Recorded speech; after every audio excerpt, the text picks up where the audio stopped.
హత్తుకుని ఆడపిల్ల అత్తవారింటికి వస్తుంది.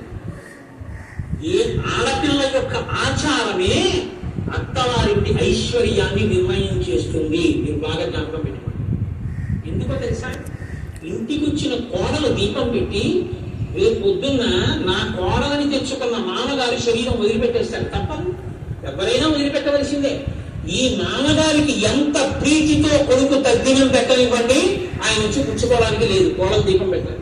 ఆవిడ పెట్టనంటే ఆ ఇంటి గౌరవం ఎవరి మీద ఆధారపడి ఉంటుందంటే కోడల మీద ఆధారపడి ఉంటుంది. కోడలి యొక్క మర్యాద ఎవరి మీద ఆధారపడి ఉంటుందంటే పుట్టింట్లో తల్లిదండ్రులు నేర్పిన ఆచారం మీద ఆధారపడి ఉంటుంది.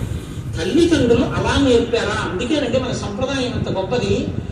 ఆడపిల్ల, ఈ పిల్ల ఈడపిల్ల అని నేను నమ్మి చూడటం లేదు. ఈడ పుట్టింది. ఎందుకు పుట్టిందో తెలుసా?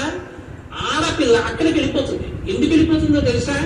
అక్కడికి వెళ్ళి ఆ వంశాలను ఉద్ధరిస్తుంది. అక్కడ నుండి నన్ను ఉద్ధరిస్తుంది.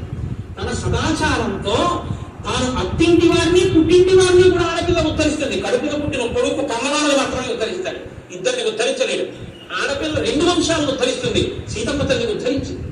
కాబట్టి ఆడపిల్లకి ఆచారం ఉండాలి, ప్రవర్తన తెలిసి ఉండాలి. కోడలికి ప్రవర్తన తెలుసో తెలియదో తెలుసుకోవాలంటే తల్లిదండ్రులకి ఆచారం ఉందో లేదో తెలియాలి. ఆచారం వాళ్ళకు ఉందో లేదో తెలియాలంటే ఋషులు మీకు తెలియాలి. మీకు నచ్చితే నేను వస్తాను, పిల్లలు తెచ్చుకున్నాం, మీకు నచ్చకపోతే కలుగు చేశాను.